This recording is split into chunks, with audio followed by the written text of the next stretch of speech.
Yeah, I mean, we can talk about it. All right, I just went live. Okay. So I guess we'll just start the live in the middle of an already started conversation. But No, we could rehash it.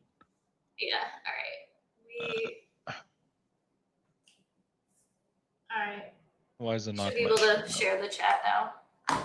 Yeah, it's just not popping up. That's the only thing. Oh, there it is. Okay.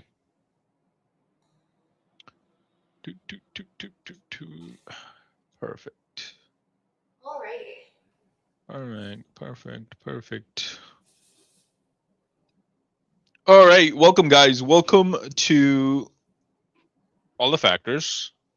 So We excited are to talk about our next forever war today. yes.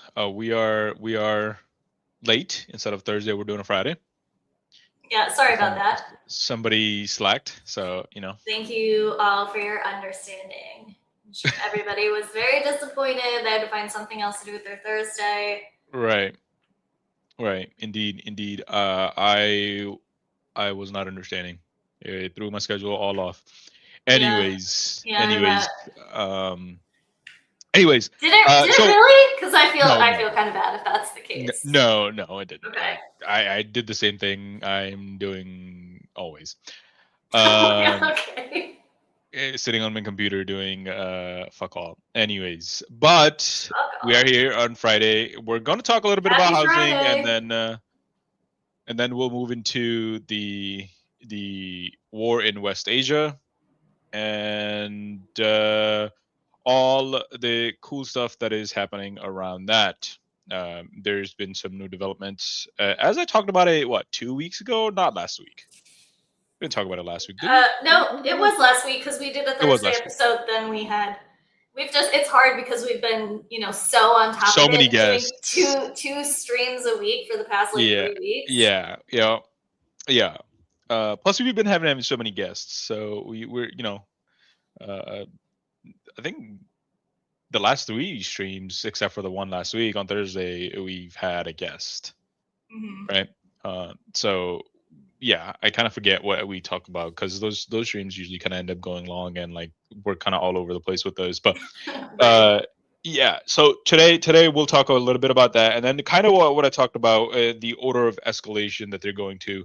Um, because the language that Trump is kind of portraying out there is he wants to de-escalate. He's over this.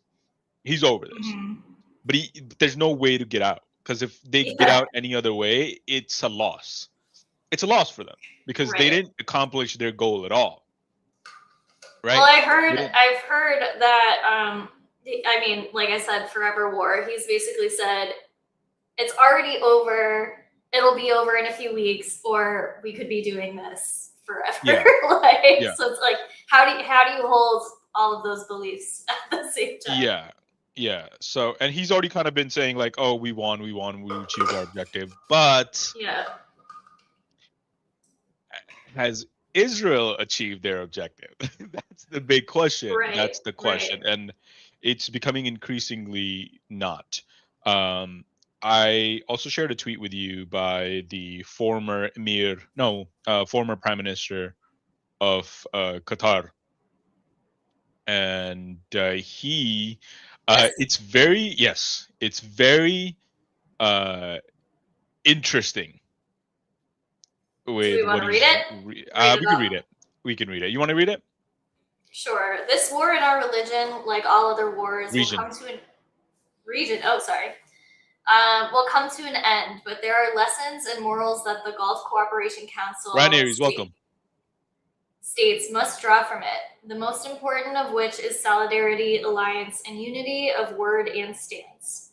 For there is now no alternative to the Council states but to establish an effective, real, and on the ground military security alliance akin to the North Atlantic Treaty Organization, in which Saudi Arabia plays the most crucial role as the largest state. Okay. What do you feel about that? Think about it. Like think about like what that means, and then I was gonna say, like, I had to read as somebody, aloud. right. As somebody that doesn't like follow geopolitics at all, Or hardly. I was gonna say I do follow them. Like we talk about it every week. But you don't really too Right. much. But you Right. watch it as like what CNN will talk about, right? You don't dig too deep into like So what he wants the small nations are doing. the Gulf states to they're not already like No, allied? They're not? no. Okay. UAE kind of hates Saudi Arabia Okay. because again, think about where the UAE plays. Why don't we like the UAE? Think about Africa. Okay. They don't. They fund the RSF in Sudan. Okay, I didn't know That war is completely the RFs, the genocide happening in Oh Sudan. no, I did know that. I'm sorry, I did know that. Yeah, we talked It about it. just We've didn't- talked about it. yeah, This is what I mean. So it's completely UAE funded, but the Sudanese army get their fundings from Saudi Arabia, Mhm. right? Saudi Arabia hates Yemen. Okay. They're starving Yemen. They're continuously bombing every single day in Yemen against the Houthis. They're trying to split the country apart, which is right below Saudi Arabia. Oman is a kind of Switzerland type, like that's more Switzerland than Switzerland. Like Oman is like what what we think Switzerland is, right? So it's a tiny little country. It's more of a negotiator factor. Like they just kind of friendly with everybody. They never break ties with everybody. Then you have Bahrain, which is a U.S. colony, pretty much. And then you have Qatar there, and then right above them you have Iraq, right? And then you have Iran. They have had a war with each other. Then Iran is obviously a more clerical mullah-led. They're not a true dictatorship like the other GCC countries are. So yes, and then obviously Shias and Sunnis. Right, you have that sectarian difference. So no, they don't get along.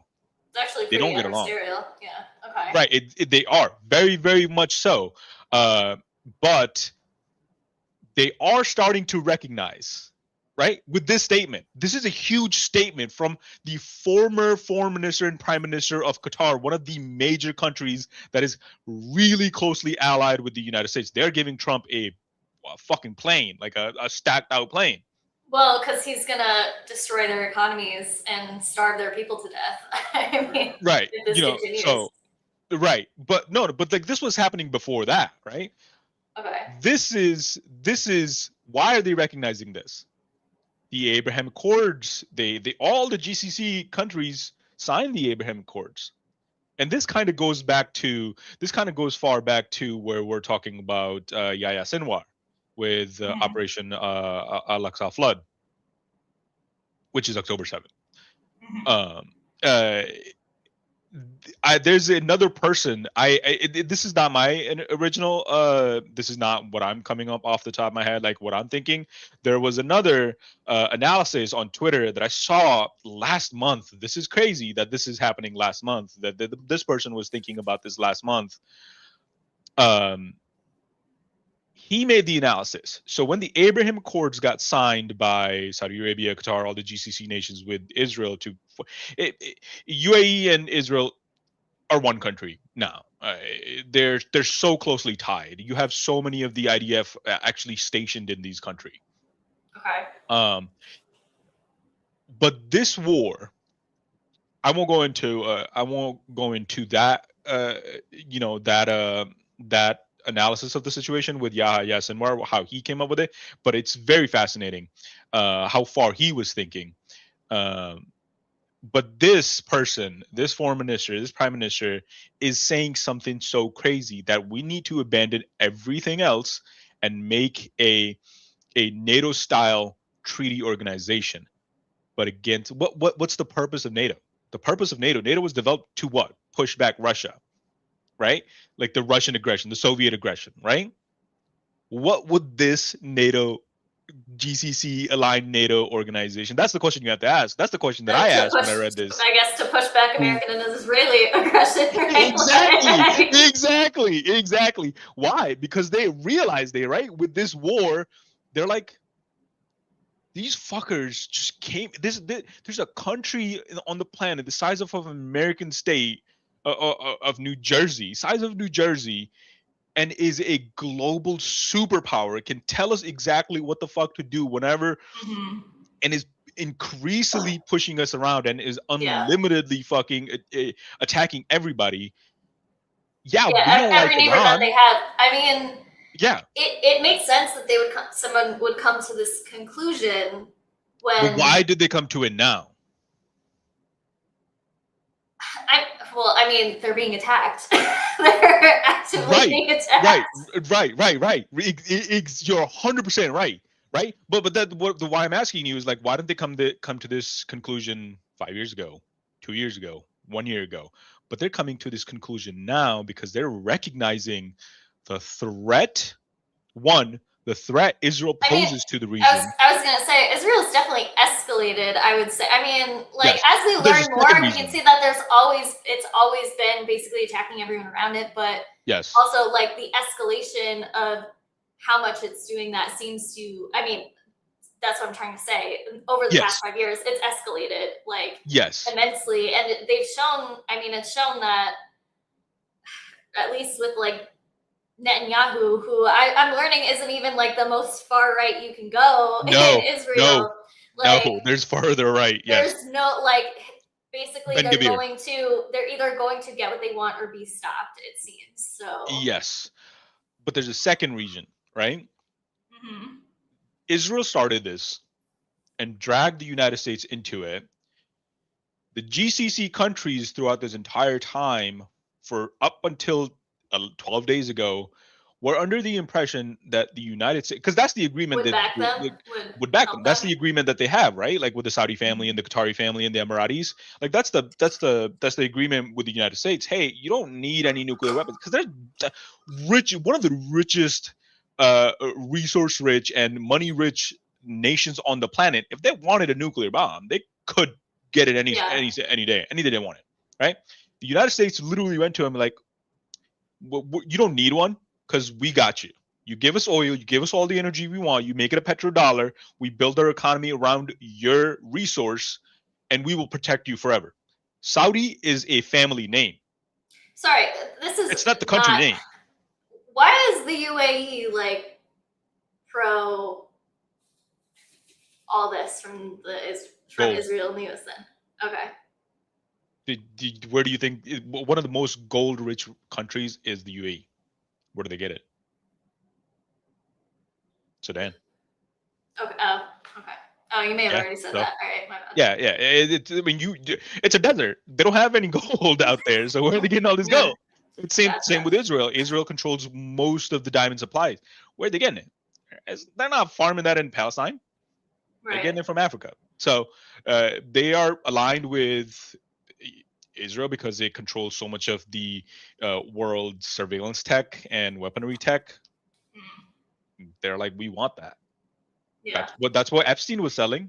Epstein was selling surveillance tech to all the other nations on behalf of Israel. He was making those deals. That's what he was doing. That's what he did to Ethiopia. That's what he did to so many of these African nations. So that's what the UAE wants. The UAE want gold. They want to be research rich. But the second region, to go back to what I was going to say, you're 100% right about the first one. The second one is they recognized, these GCC countries in the back of their mind recognized like, oh, we are just missile sponges to the United States. The United States only care about one country. They're literally they're literally putting they put their best ship, the Gerald R. Ford, they're the top of the nuclear powered ship outside of Israel. Like that's where they kept it this entire time, right? And they put all of their resources into protecting all the missiles that are going into Israel. That's where the concentration of all the THAAD missiles were going, to protect that. And literally on the first day, Iran took out so many radars, right? If Iran is able to take those radars out, that is only because the United States did not want them there. It's just that simple. Otherwise, they would have been shot out of the air, 100%.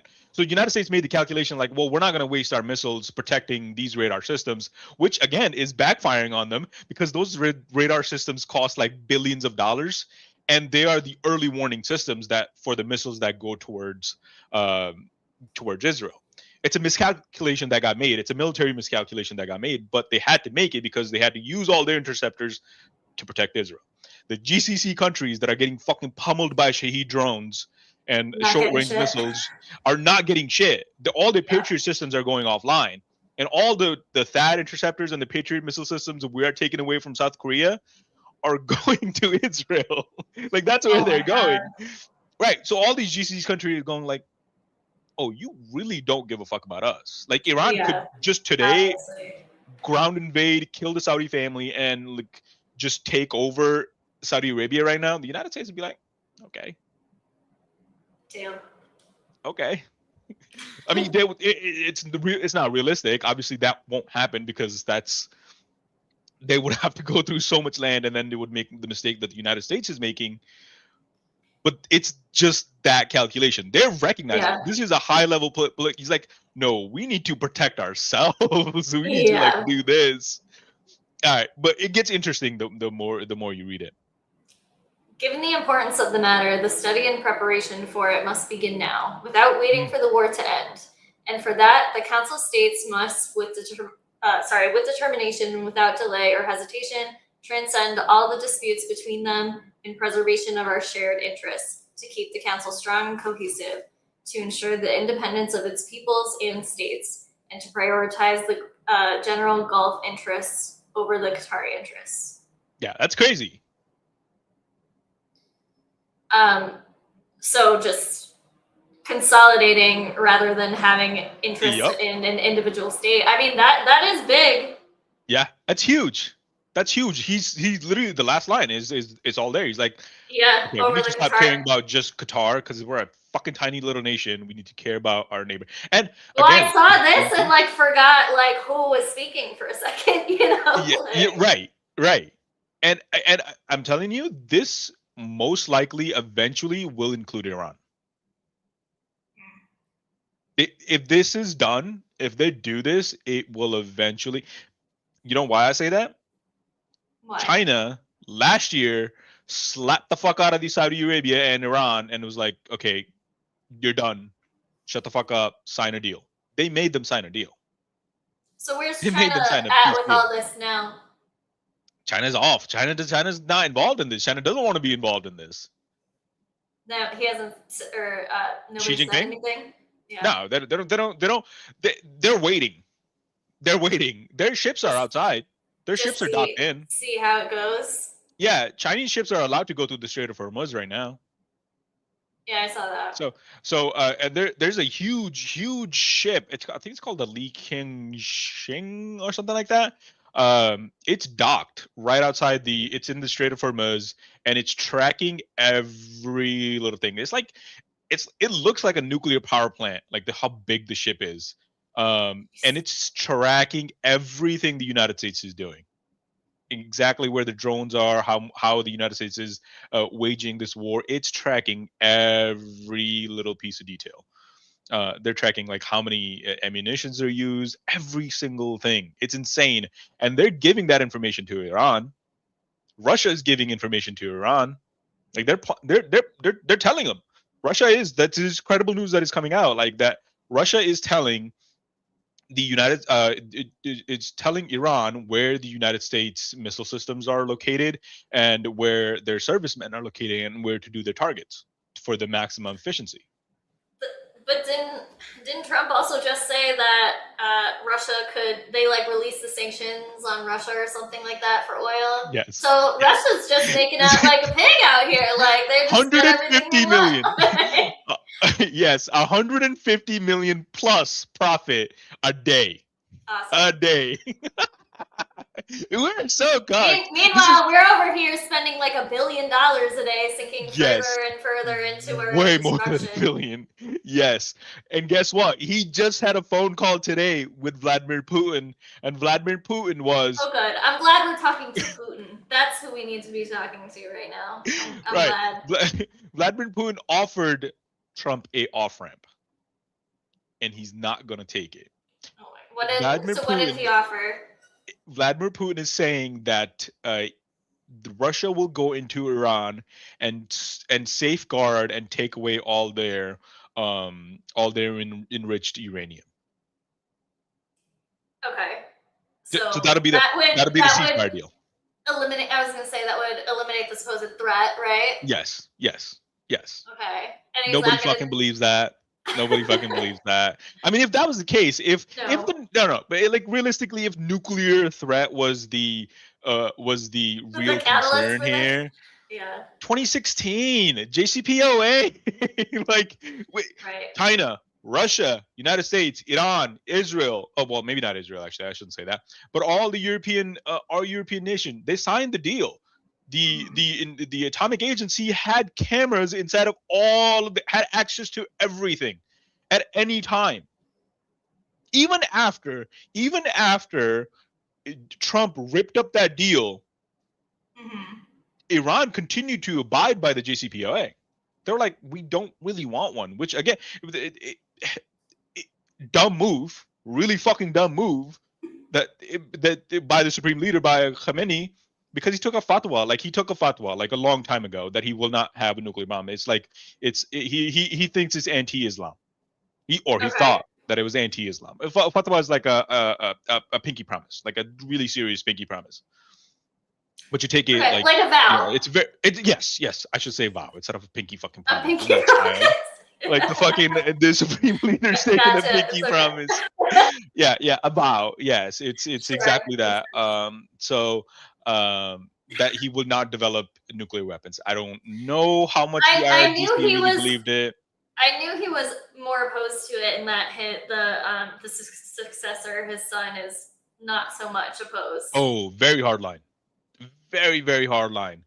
His son was the original member founding the IRGC before the IRGC was a thing. That's who his son is.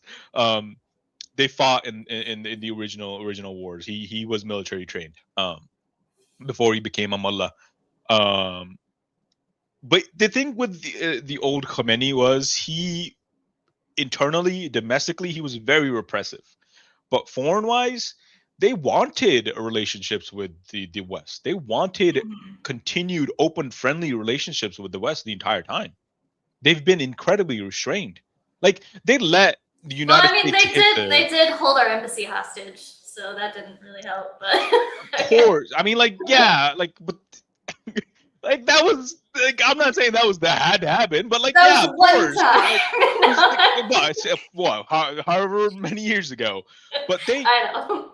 But they wanted they were incredibly restrained, really incredibly restrained. They agreed to the deal, the JCPOA. Yeah, the JCPOA. Like said, so. And they abided by it even after Trump broke it up. They agreed and abided. So yeah, but his son is obviously not that. So what I think will happen is to go back to this, because I kind of lost track of what we were even talking about. To go back to this, if this does end up happening, if this deal does end up going through, Iran will 100% be a part of it, and then China will come in. China is 100% coming in because, again, to combat the imperialist colonial power of the United States and Israel, there's only one country you can rely on. Not even Russia. You cannot really rely on Russia.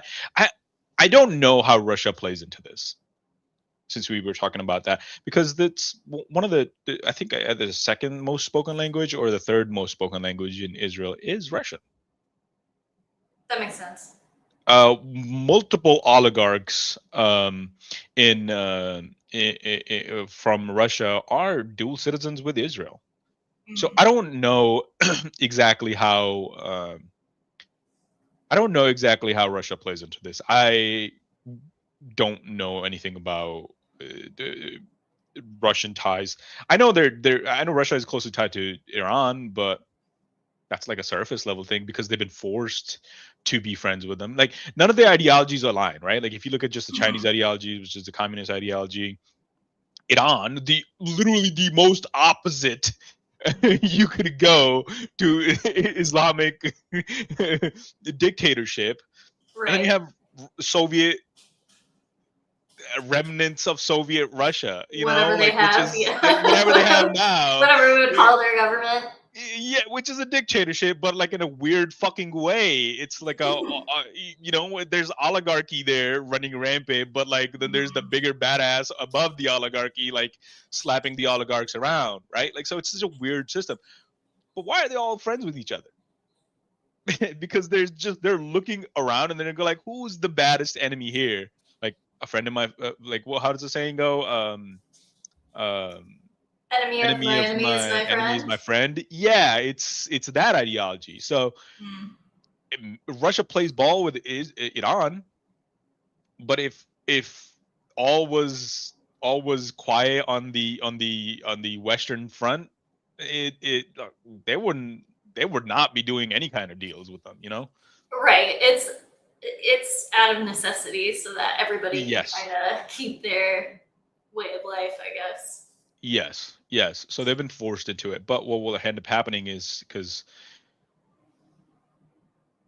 I think what will end up happening is, if this does end up going through, China will play a huge part. Russia, I don't know where it will fall, but Iran will heavily rely on China. They've been wary of China. They've kept China at arm's length. They haven't allowed anybody. So BRICS involves China and Russia too, right? Yes. Brazil, Russia, um, India? Iran, China. Oh no, India, right? I think Iran. No, Iran did apply Did they? to be part of it. Yeah. A bunch of new countries got added Did they? into it. So I just India, think China, it's and South Africa. interesting that there's multiple other alliances kind of on the table that involve the two other I guess biggest adversary countries.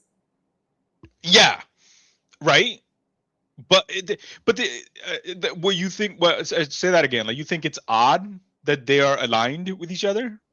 No, not that it's. I said it's interesting that they are in multiple potentially multiple different alliances What do you mean? with each other. I guess I just think it's interesting that they're aligning. Not that they have anything against each other. I think it's in our interest to pay attention to that, basically. Oh, no, 100%, 100. But they're not aligning. It's such a weird thing. It's such a weird thing. On paper. Yeah. But they're okay. So kind of they're only aligning to combat the United States. Well, yeah. But within itself, they're not aligning at all. Right. I get that they wouldn't do this outside of us, which makes it more in our interest to pay attention to. Yeah. I don't know. Just if we're, I guess it's my non-interventionist no war. Let's not do that. Self my desire is just ooh. I think there will always be conflict. I don't think we can get away from conflict. I think there will always be one. I think ideally that is the ideal society, right? Like, that war is a foreign concept. Mm-hmm.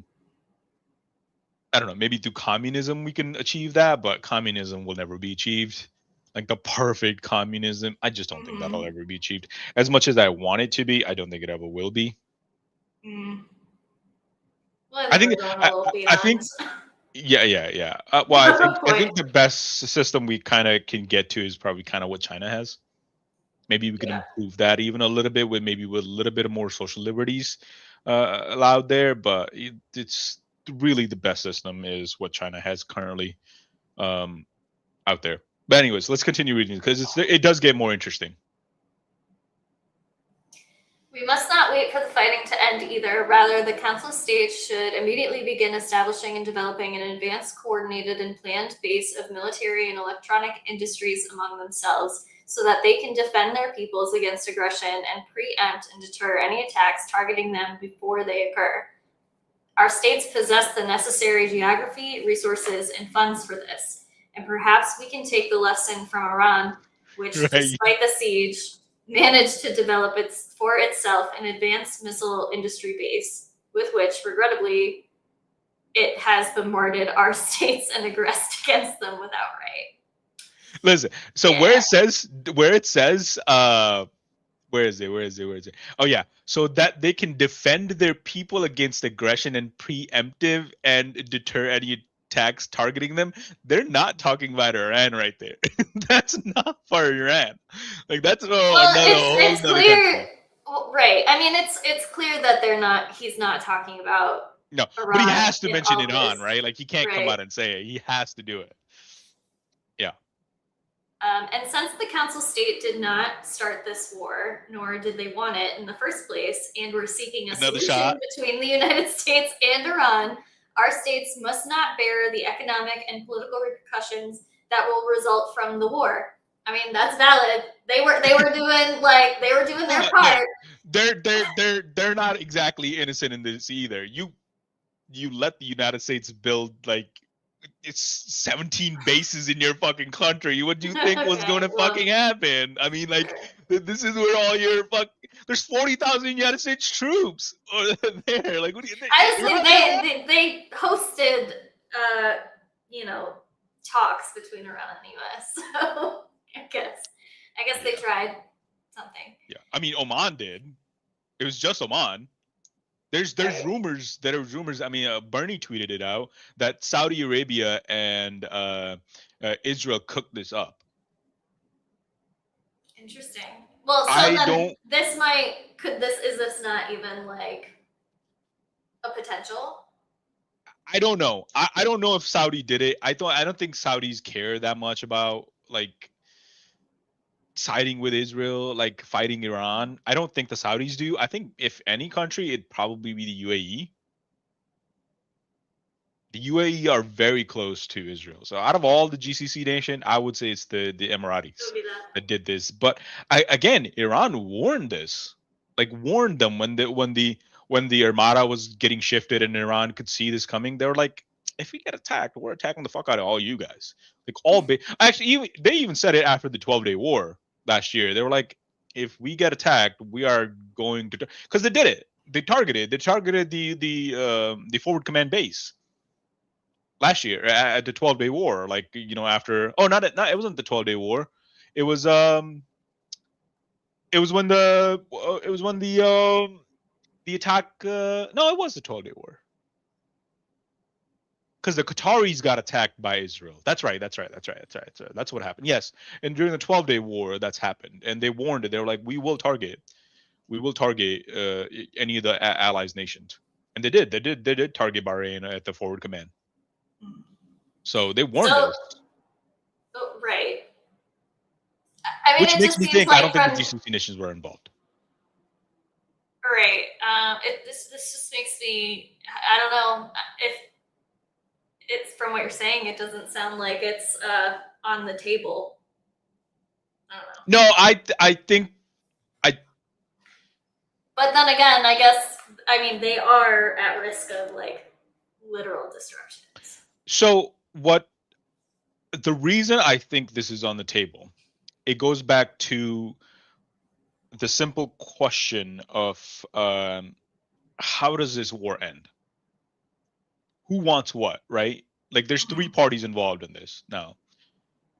What does winning look like for the United States?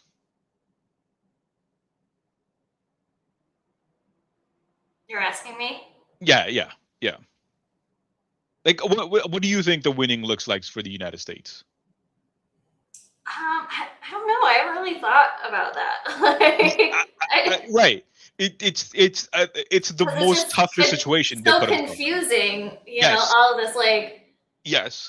From everything that I hear is all like doom and gloom, so I don't know what a good situation coming out of this looks like. The winning for the United States is the most unlikeliest solutions here.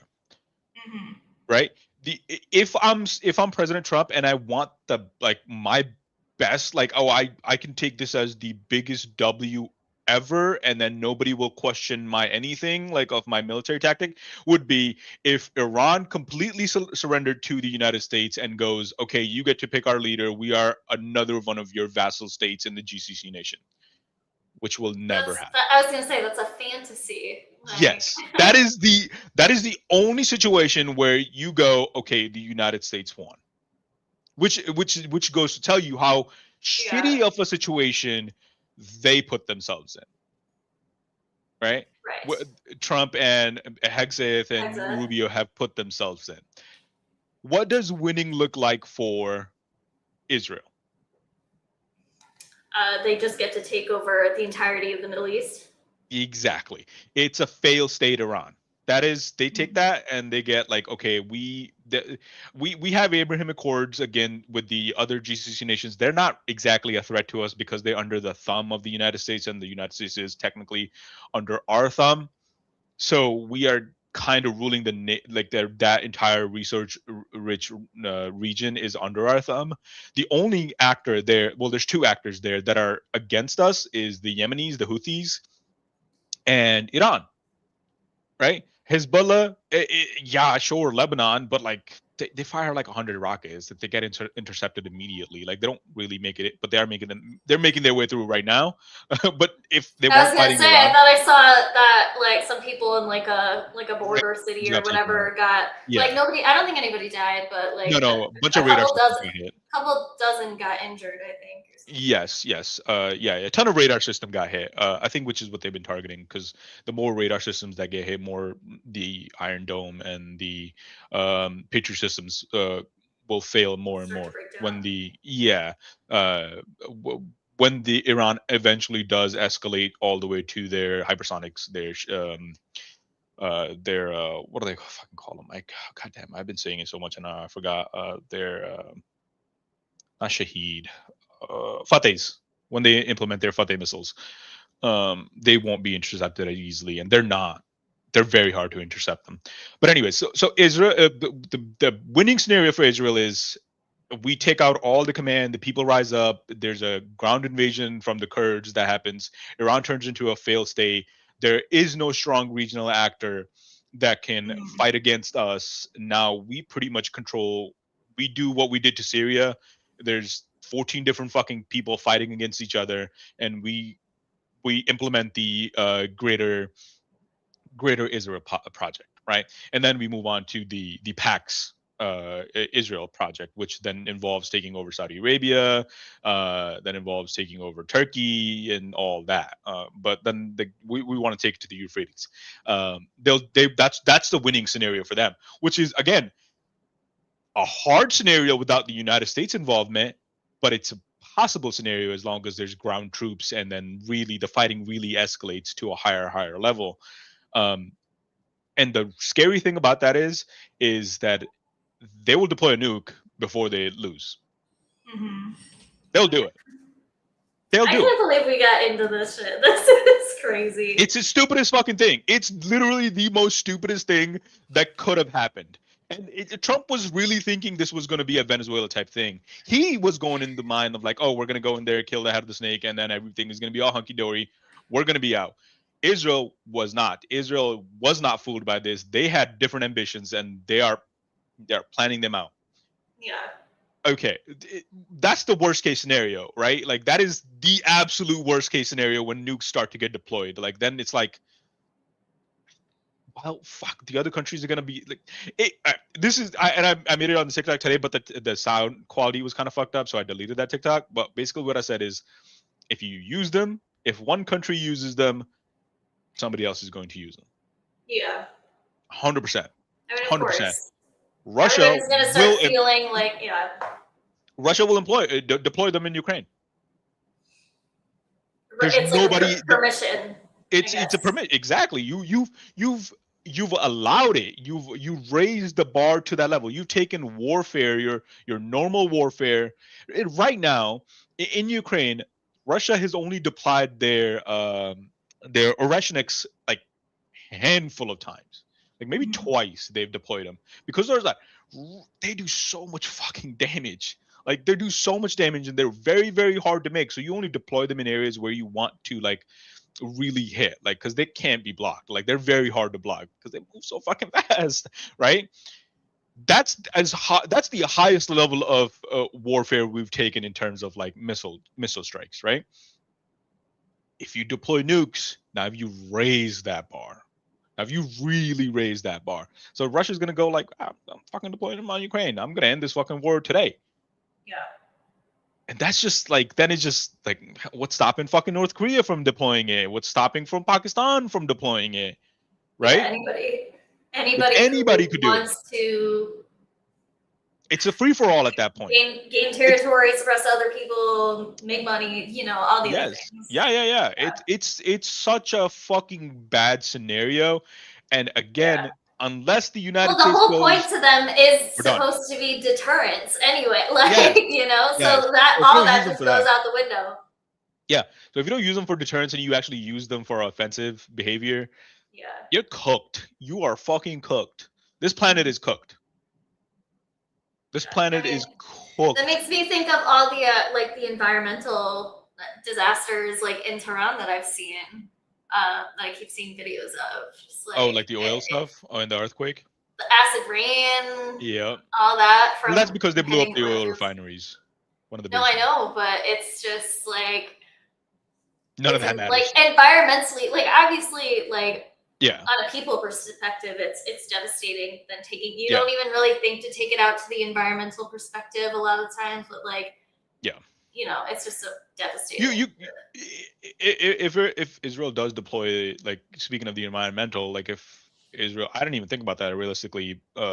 In that case, like, if they do deploy that nuclear option, that entire region is cooked. It doesn't just impact Iran, like Iraq, Pakistan, Afghanistan, Saudi Arabia, like those wind shifting, the winds going everywhere. Like, you've created one of the biggest. Just Iran alone is 90 million people. Just Iran alone. In neighboring regions, you've created one of the biggest migrant crises the world has ever seen. Yeah. It'll be insane. And the countless that will be unalived. It's insane. Absolutely. It's insane. And then maimed, cancer. Israel. Yeah. Oh yeah. Water supply that's interrupted.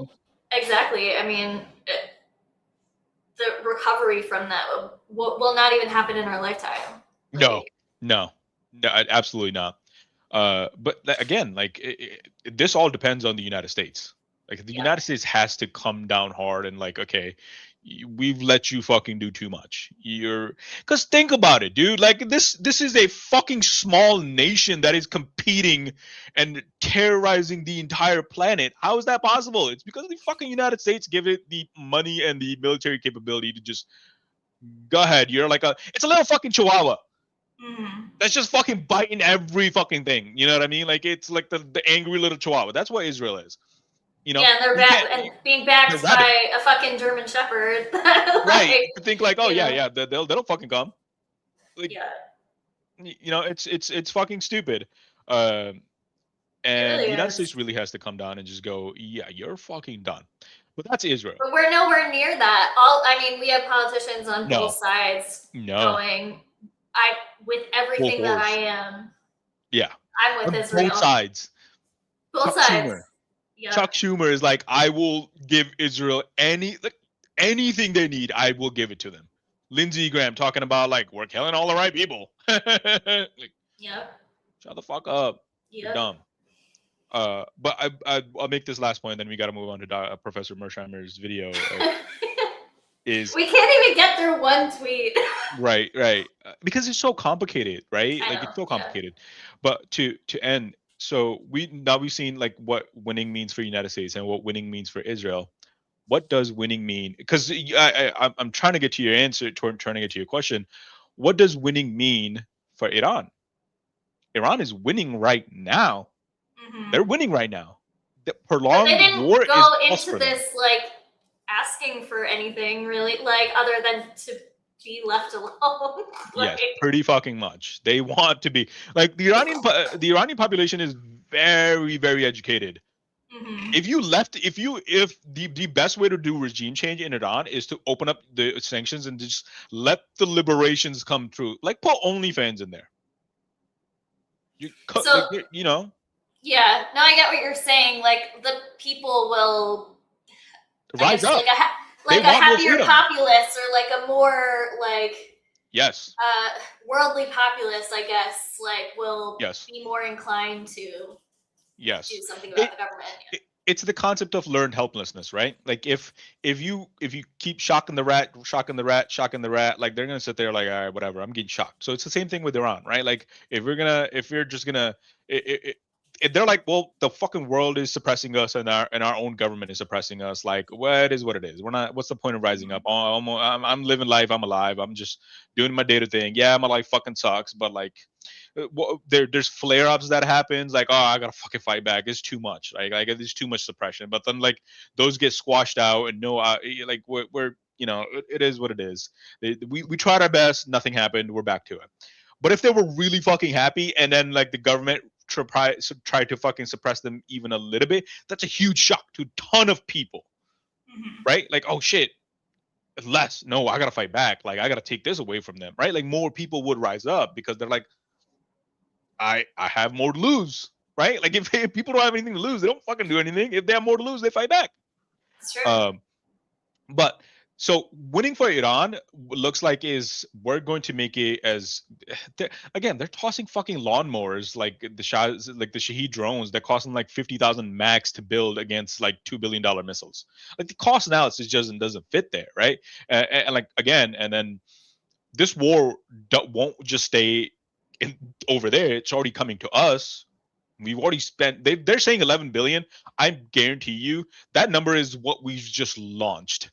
Airstyle, hello, Hi, what's going on?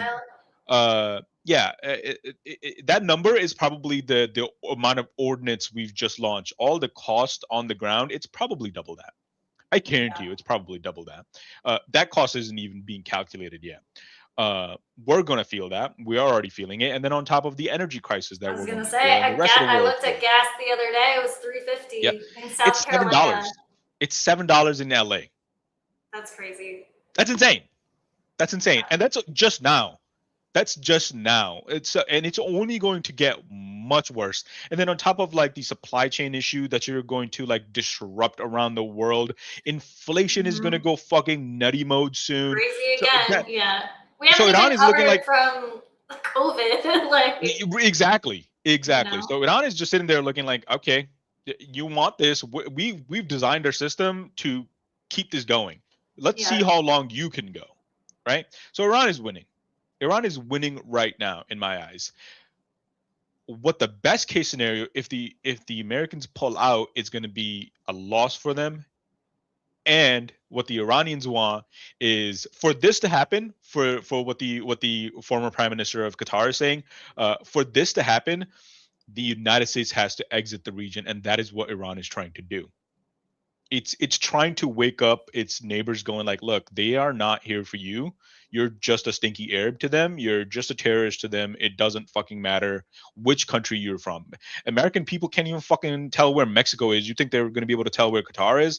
Like, you got to wake up, right? So that's why he's doing this. And Mhm. this guy, he's literally coming out flat out blaming Israel. Is likewise, Israel is not far from us, and we may need to reach an agreement with it, but not according to its declared policies, right? Like he's saying this like, if you continue to let this happen, you'll be next. Like this is what Iran is saying. So um that's what Iran's trying to do. It's trying to kick the United States out of its regions. Then Iran will win. That's a winning. That's extra winning for Iran. Yeah. Uh, when you say Iran is winning, do you mean the IRGC or do you mean the people of Iran? Uh, Obviously the IRGC, because the people of Iran, they're losing their life. Like I can't exactly call it winning, right? Like they're losing their lives. Like I think the death toll is already over like 2,000. So obviously they're not winning. I'm saying this in a manner of like, as a nation, right? Like who is winning this war in the most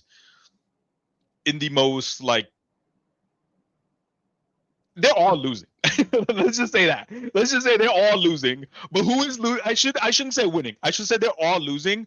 But who is losing the least and who is in the worst position? The worst position is Iran. Like Iran is in the worst position right now, or the least worst position, I should say. The worst position, the absolute worst position, is the United States. Yeah.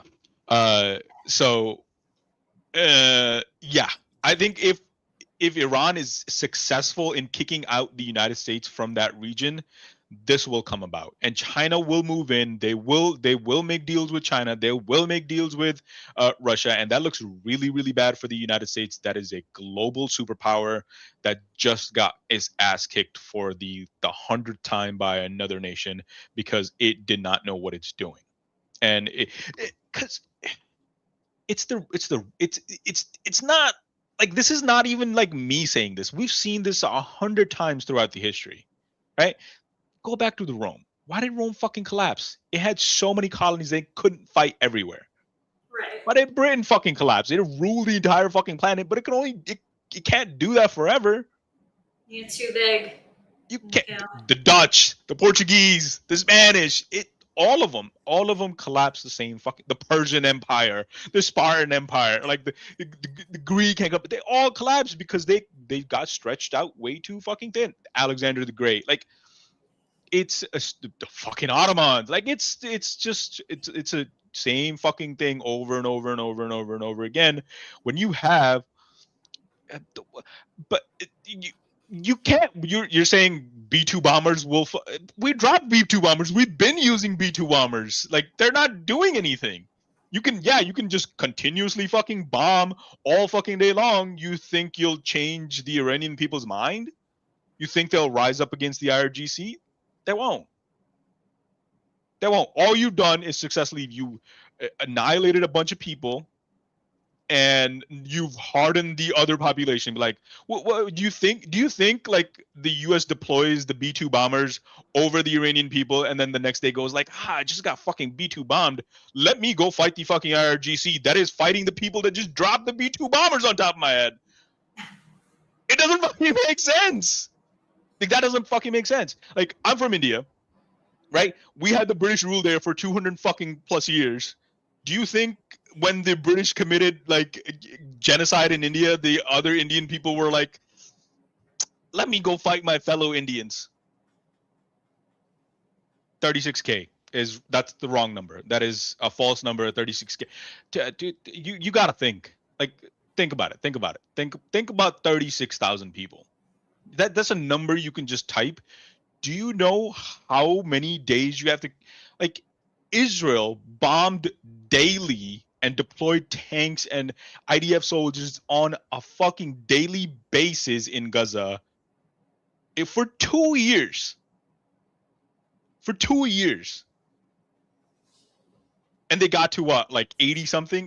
I'm sure there's more, but like, right. I mean, the accepted count is like 75,000. Right. But it's way more than that. You think like in a matter of a week they got to 36? Like, think about it. Think about that. 36 is not. The correct number from unbiased sources is somewhere from 3,000 to 5,000. They obviously don't have a number, but it's insane, like deplorable. Like, yeah, I know you're not like saying it's not like it's a horrendous thing. We're not. I mean, this is not. I'm not defending the Ayatollah or the IRGC. I'm just telling you what is happening on the ground. Like, you got to look at this from realistic. You can't tell me. Like I said, if you no, it wasn't just like they prolonged killing for fucking like the protest was day fucking one and they just started opening up fire. Like, that's not. I mean, potential 5,000 people. Even if we're looking at 2 months, that's a lot of people to kill in 2 months. You gotta look at it, be realistically. Come on, like this. Come on, don't do that. Like, don't do that. You know that's not real. You don't even believe that. You yourself don't believe that. Anyways, so that's what winning for Iran would look like. It kicks the United States out. It hardens its fucking positions even more with the help of China. Looks at its GCC countries. They're like, hey, let's form a partnership because we have to. We have to. It is the only way we'll survive. Yeah. So for this to happen, the United States has to leave. And for the United States to leave, they gotta go look at Israel like, yeah, you're done. We've let you fucking run the gambit for too fucking long. Get out. It's over. It's over for you. I do And if not have Israel high tries to hopes. do, yeah, I don't either. But if Israel tries to do some fuck shit, how does the United States respond? I don't know. I mean, we have Randy Fine talking about like, let's nuke Gaza, like it. So I don't think they'll stop him. But anyways, Yeah. Is that the same dude let's that said that no Muslims should be allowed in the U.S. or yes, whatever? yeah. He I wants to can't believe that deport dude. Like Iran. that dude needs to go. Yes, yeah, absolute fucking maniac. All right, let's watch Dr. Mersheimer, who is, again, you don't have to fucking listen to what I'm saying. I'm telling you, like, this is Dr. Mersheimer is a world leading geopolitician. What's up, Jay? Is a world leading politician, and on Chris Hedges, who is a famed journalist, like one of the most highly qualified journalists that's broken so many stories. They're agreeing with this. You don't agree with Chris Hedges? Annette? Huh? You made a face when I said Chris Hedges. It was not to you. It was Okay. I'm playing with some settings and it was to that. Sorry. Okay. I was like, Yeah. oh, what's wrong with Chris Hedges? I thought he was good. No, don't pay too close attention to that. All right. Yeah. Let's see. I watched a little bit of this. It was really good, so I wanted to share it.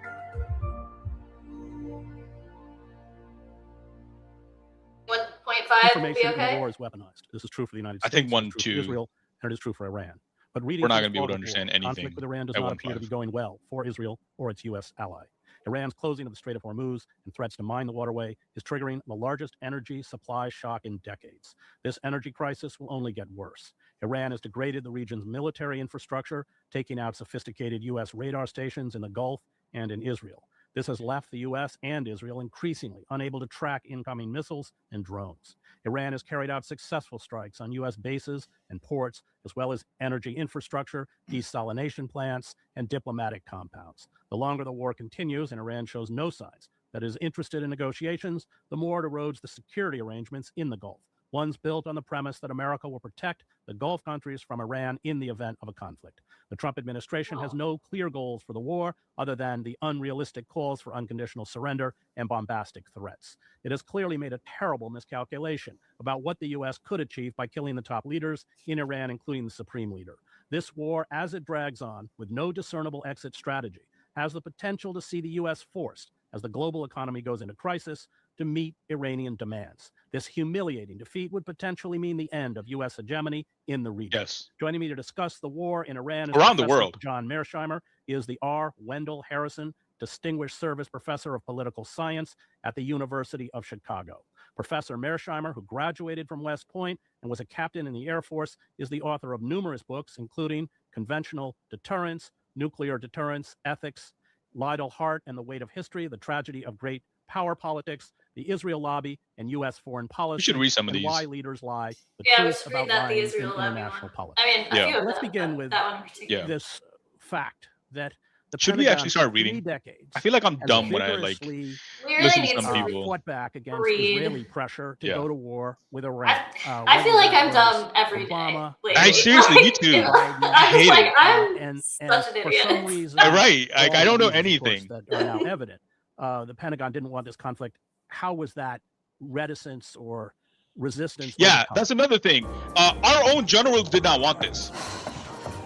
Like, our own generals and our CIA and our intelligence was telling the president not to do this. None of Trump's predecessors I believe it. I mean, took the bait when the Israelis they would understand better than trap us Pete into going to Hegseth war the actual against realities of the And you want to situation. remember in 2024, Joe Biden, Especially given, Israelis, especially given just the fact that Israel's been asking for this for 40 years, apparently. Like, the people in the Pentagon who have spent their careers in the Pentagon have probably had to run this scenario like year after year after year, you know? like yes. On a daily basis, because some congressman wants like a report on how to take out the Ayatollah. You know what I mean? Like the analyst has to sit there like, so Do you see this? This is really fucking bad. This is Again, called the Strait of don't do Hormuz. this. Come on. Like this is called Krog Island. This is where 90% of the fucking crude oil in the world comes from. If you hurt this, your constituents will hang you alive. Do you understand? Is one of these other tweets that you sent the video of Hexeth being like, "Yeah, Oh, we're aware of the Strait of Can we play Hormuz." that? Like, can we play that? Can we play Yeah, that? we'll Like, how- pause real quick, and we'll here it is. It's the stupidest thing ever. This is the Secretary of Only thing Defense. in transit in the straits right now is Iran shooting at shipping. It is open for transit should Iran not do that. The only thing prohibiting transit in the straits right now is Iran shooting at shipping. Do you see? Open You for know what I transit. hear?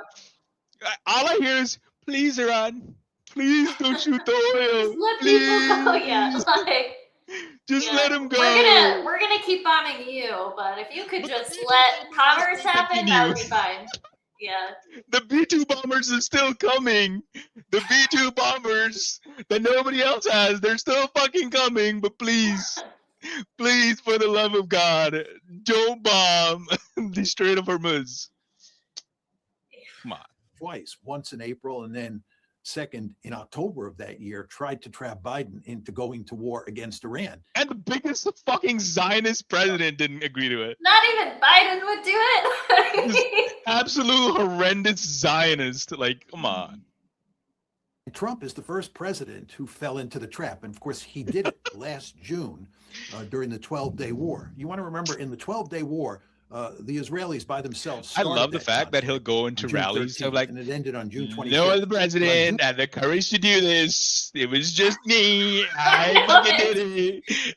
No other president. You're like, yeah, you had the courage to destroy the world. Good job. Thanks for that. It's like Thanos. I have the responsibility. Snap. Well, it's funny. I was watching Megyn Kelly, who like Ugh. ripped into Lindsey Graham, Oh and yeah.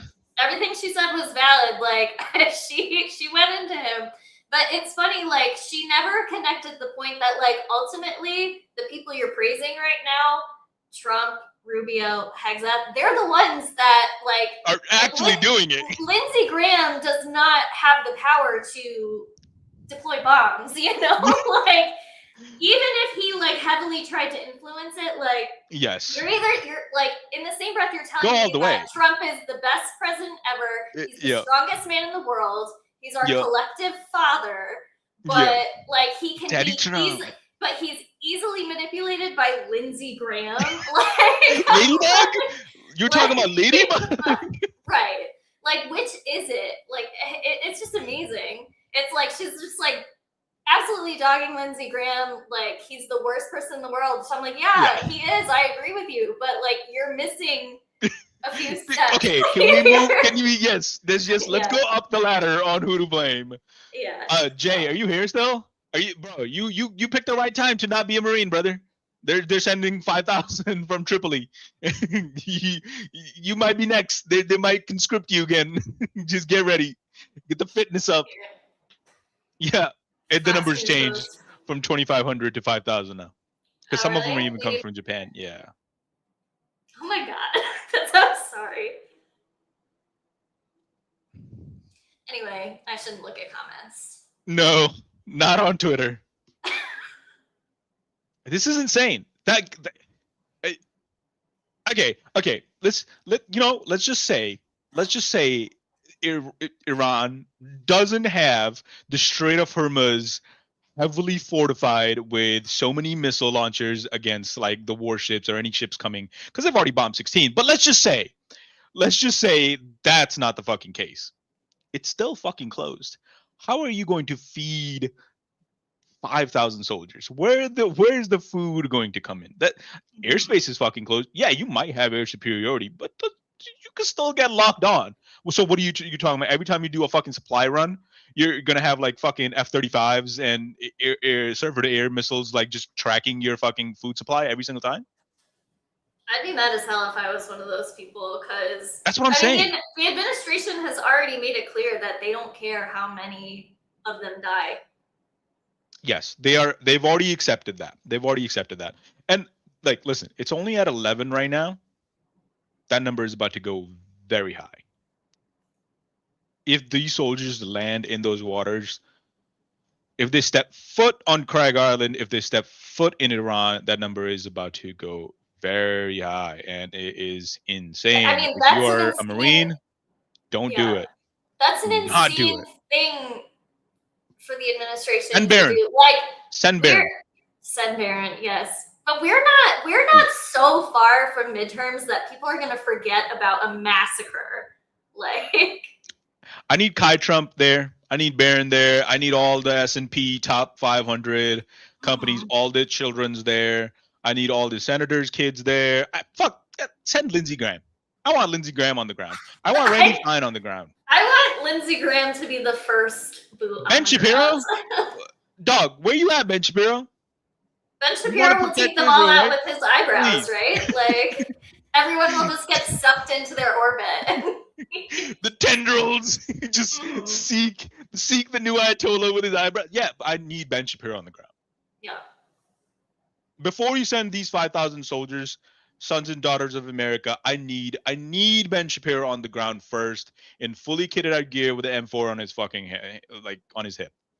Mhm. If I don't see that, then fuck all of you. It 100%. I mean, Lindsay directly said, "I'm asking South Carolinians to send their children to war." So What a fucking scumbag, dude. I need Chuck Schumer. You said you will that's a provide great with word. I everything, love scumbag. right? He said that charity event, like you'll provide Israel with everything. Chuck Schumer. You know what Israel needs right now? Israel needs a ground force deployed. I need you to go there. Can you take Hakeem and you can share a fucking ride? And please, on the fucking ground, I need you to head it to Tehran. I love that they're Beeline sharing. Tehran, I please. love that they're sharing a ride. You got to carpool to be good stewards of the American taxpayer. I don't expect Chuck Schumer to be able to drive at night, you know. So Absolutely not. You're right. You're right. I need Hakeem on the fucking wheels. Yeah, at least you know. Somebody's gotta get to Tehran. The one positive in his favor is he is young enough where his eyes are still like relatively useful. Yeah. Fucking stupid. Kirsten Gillibrand, I need her there. Who else on the Republicans? Nancy Pelosi can go. You know, Israel's our fucking best ally. We need that guy there. Who else? The absolute rabid Zionist. All of them. Anybody that's taking money from AIPAC. So many of them. Anybody that's taking money from AIPAC, I need you there. Like, please head there. Hard, I mean, it's hard to tell at this point. I saw something the other day that there's like a race where it might even be Chicago where AIPAC is disguising itself as like women for Congress and like all these different like things. It's just like don't. Like, come on. They don't think we're smart. They think we're fucking absolutely like dumb. Somebody's gonna do the research. Like there's a lot of people out there who do have a lot of time on their hands. Like people, a lot of people don't, but some people do. We all benefit from their service. Honestly. Yeah. No, 100%. 100%. Do we want to let these men talk again? Yes, please. June 22nd, we bombed 3 nuclear targets in Iran, but it was a one-day bombing. We talked about one and done at the time. And you remember that when the evening came on June 22nd, the bombing was finished, President Trump declared victory. So although he got involved for the first time, it only looked like he was putting his ankle in the water, that he wasn't becoming deeply committed to fighting a war in Iran. But that all changed on February 28th. The United States and Israel together, what I like to refer to as the tag team, decided to attack Iran. And we are now in a war of attrition with the Iranians, in which case it's hard to see how this war ends. So Trump took the bait. And I think to put it in more specific terms, I think basically that Prime Minister Netanyahu, who has been working overtime for decades now, literally decades, to get the United States to... This is irrelevant, but did you see all the rumors this week that he died? Yes. Yeah. I was really shocked when I first saw it, but I was like, there's no way it would be. Well, Ben Gavir's house is on fire. Okay, I also saw that he died, but I figured that wasn't true either. I don't know if he's died. No, but somebody's saying that it was like a regular house fire, but it's coming out that they were targeted by like Iranian missiles. Yeah, I think one of them, I'm pretty sure, like they were directly like hit in some way. Like, I don't know. Yeah. So. Yeah. Yeah, interesting. There's so much Interesting stuff. misinformation on Twitter around this. It's really hard. I to saw break this on through. Instagram, so that's why I was like taken It's not aback that at first. I was like, oh, That's not that much okay. different, though. You know, I know, but like, I feel like there's usually a little less like filter. Yeah. But it's seeping through. Like the fucking bullshit from Twitter is cool. seeping through into other things. Yeah. Yeah. Well, it says up until recently, my Instagram wasn't even all that political somehow, so maybe that's why. Attack Iran for Israel finally succeeded with Trump. As I said, there was a tiny step taken forward in that regard last June, but now Trump has jumped full body into the water. And yet you see, even with this sycophantic, You know, I feel like the way Trump. Vince Trump was literally like, oh yeah, the Raising Cane. He's an interesting figure here. Super unqualified, but anyways, or maybe I should say super unqualified, but like still, probably better people out there. But I think the way they got Trump to go in it. Listen, we call the last one Midnight Hammer. You see how cool that sounded? Midnight Hammer. This one, Epic Fury. Yeah. Like, come on, you want to be part of Epic Fury. I mean, he wants these things attached to his name in the history books. So He really does. Yeah. that's all he really cares about. Chief Kane. He looks so ashamed with the cameras. He doesn't look very happy.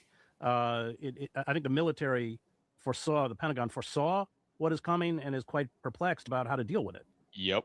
You spend most of your workday in emails. You need to get fixed. They 100% saw this coming. They leaked it to the media that they saw this coming. I think that General Kane has actually behaved quite well here. You want to remember that when Trump came into office January of last year, January 2025, he fired the chairman of the Joint Chiefs of Staff, General Brown, and he brought General Kane a 4-star general. Kane was only a 3-star general. He wasn't even a 4-star general, but Trump liked him. And insane. Trump made him a 4-star Do you know how many general, 4-star generals we have? Of the Joint Chiefs of Staff. Could have picked Now, any of given them. that he wasn't Any of them. General. That he To promote a 3-star general above the 4-star Trump. generals who have like decades of more experience than fucking General Kane does. I bet they wouldn't have said yes to this. No. Or they would have put up more of a fight. Whatever power the chairman has. Yes. He literally put him like, you cannot do this. I mean, I think Kane is doing it too. I think Kane is like looking around all his superiors from a year ago, looking at them like somebody do something. Yeah. Like, what do I fucking do here? I'm sure he. You know, you can only do so much when. Yeah, The once you get the president fucking order and from the president, the what do you Secretary do? of State and the Secretary of War. Yeah. Secretary of Defense. Your command doesn't go that far. And if you don't do anything, he's gonna fire Kane and then just.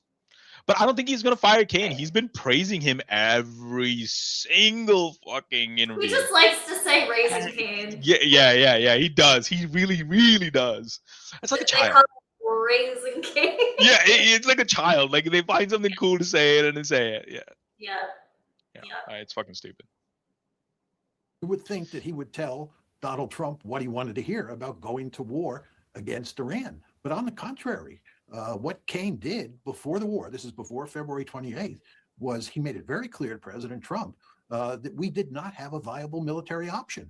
So when you say that General Kane, every time he's trotted out, looks very uncomfortable, I think. What do you mean?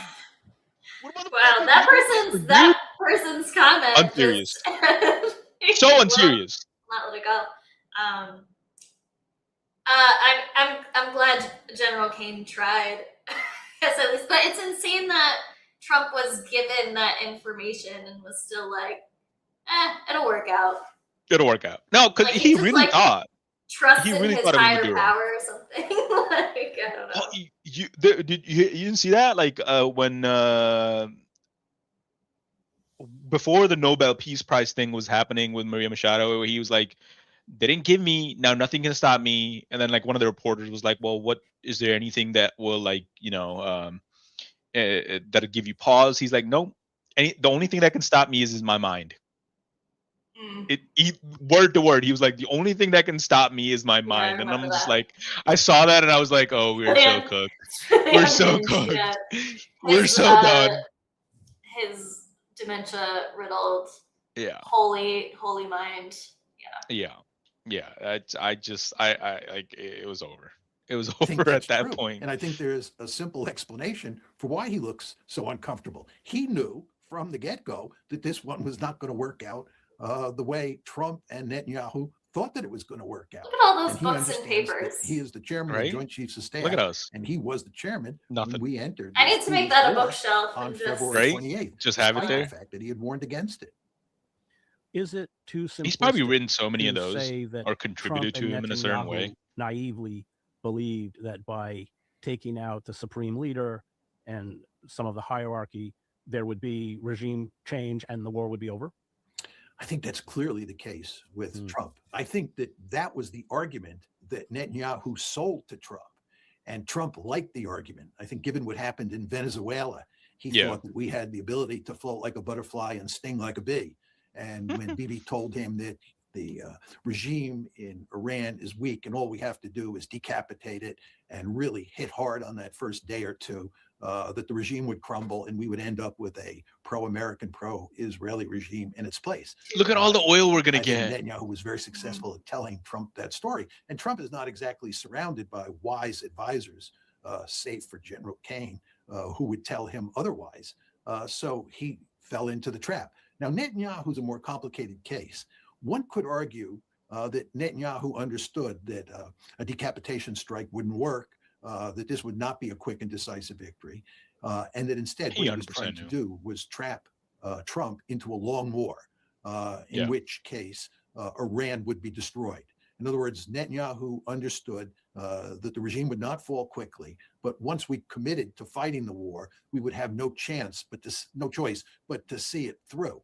And that's the situation that we're in now.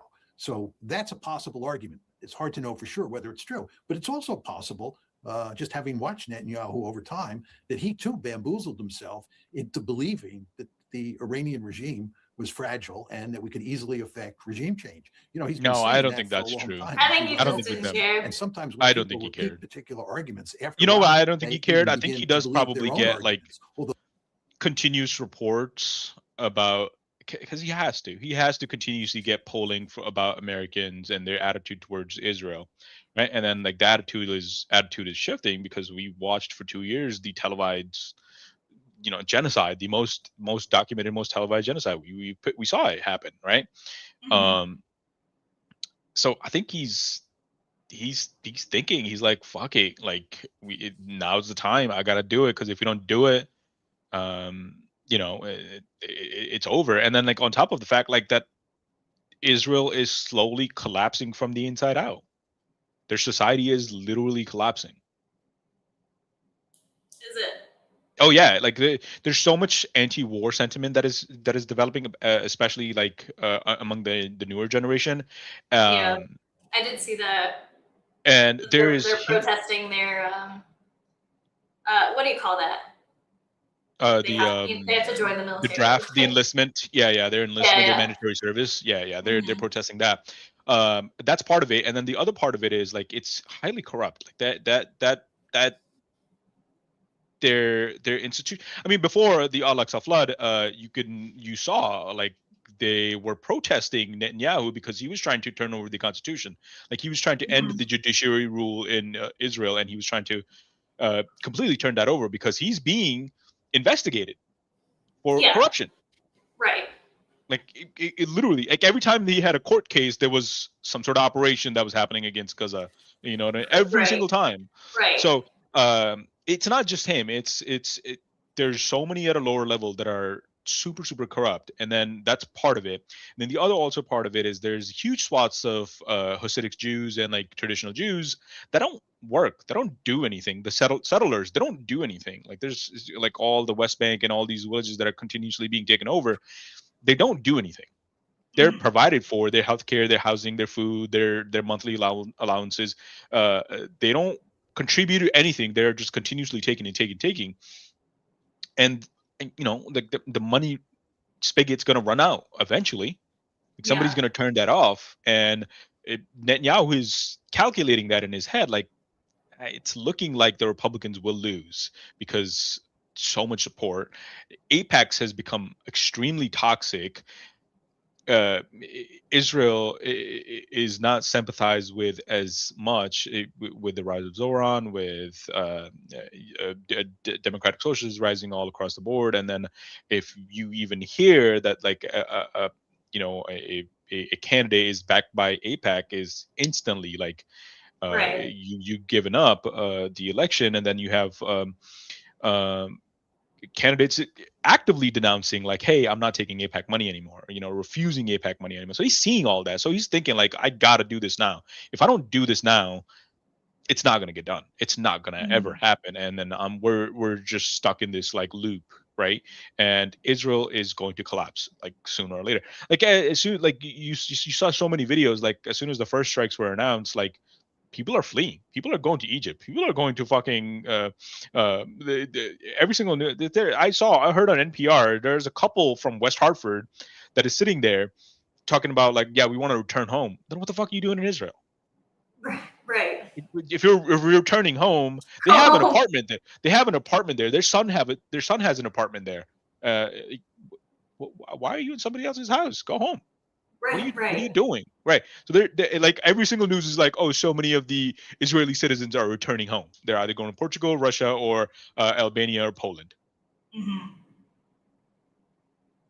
So you do recognize that they are going back home, that Israel was never their home. They're going. So many people are recognizing this. And Benjamin Netanyahu is 100% recognizing this. So I mean, think he that's made exactly it. They're not willing to stand for that land. Like, it's just so not at all. interesting. Not at all.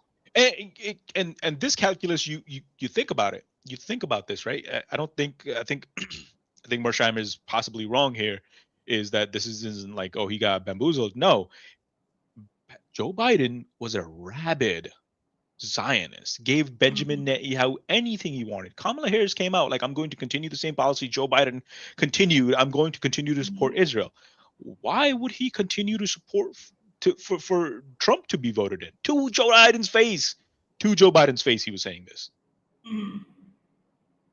That's a little fucking ridiculous. So he was making the calculus like, I'm not going to be able to get Kamala Harris to go to fucking war with Iran, but I can get Trump to do it. Yeah.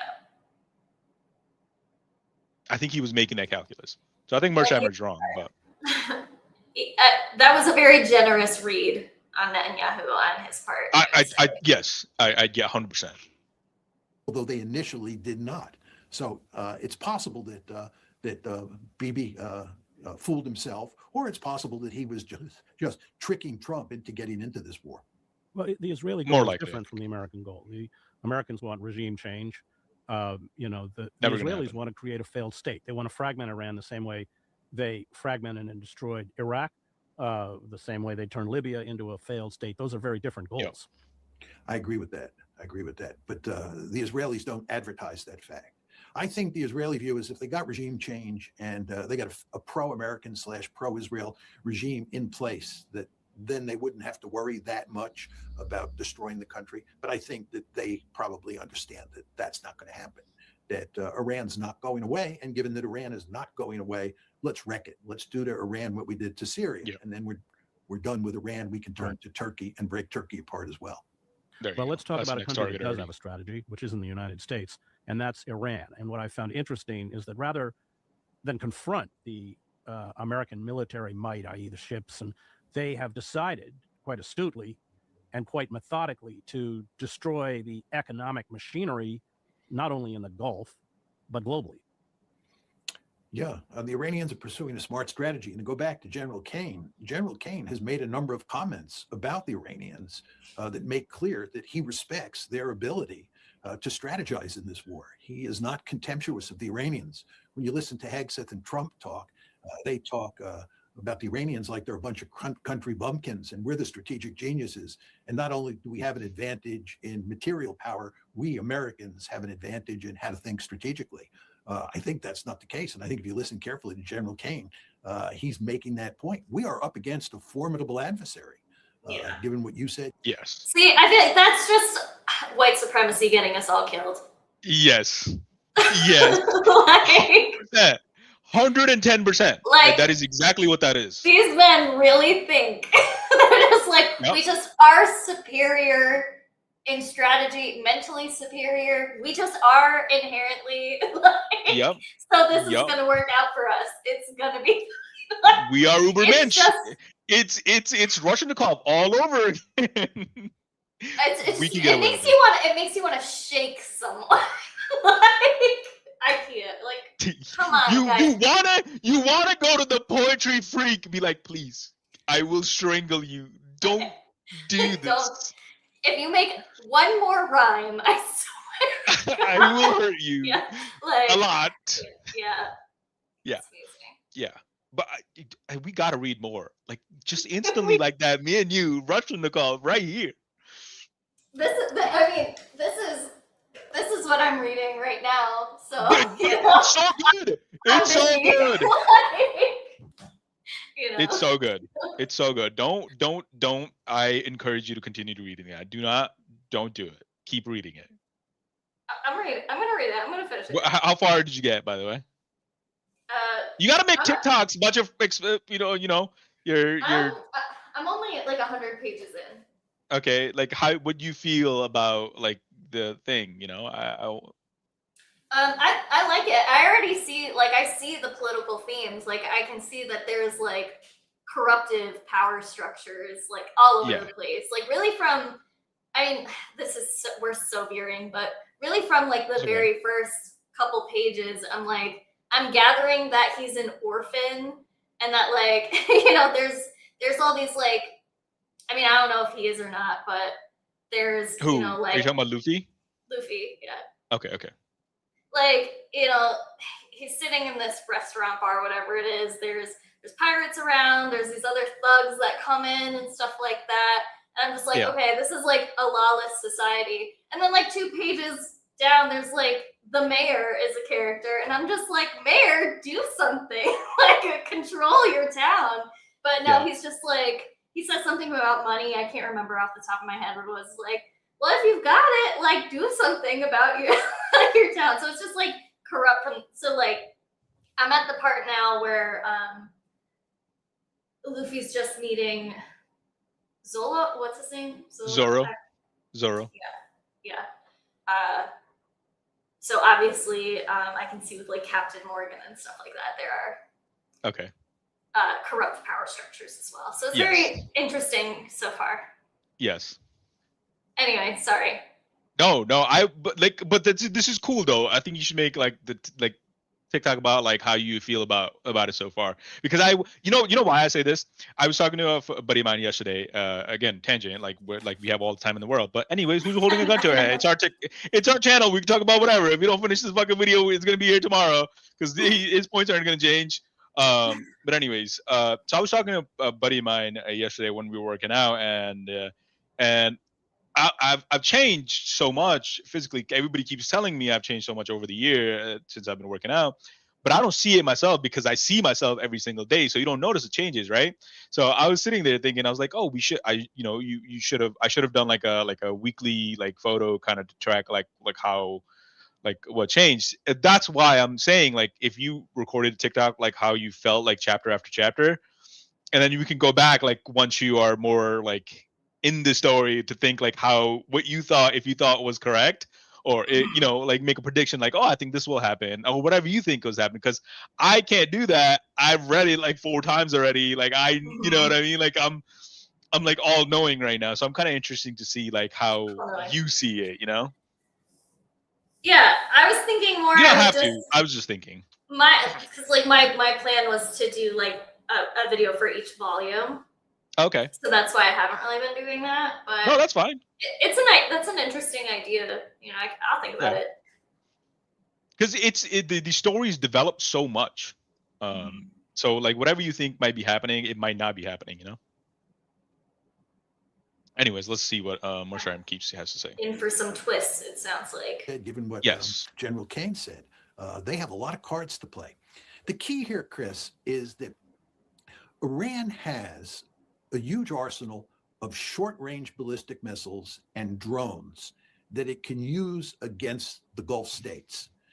And the Gulf states present a target-rich environment. It's easy to use those drones and those short-range ballistic missiles to Target do rich environment. great damage to all, All of of our countries in the Gulf, military including assets Saudi sitting Arabia. there, just The sponging Iranians bullets. also have a lot of long-range missiles and also long-range drones that can hit Israel.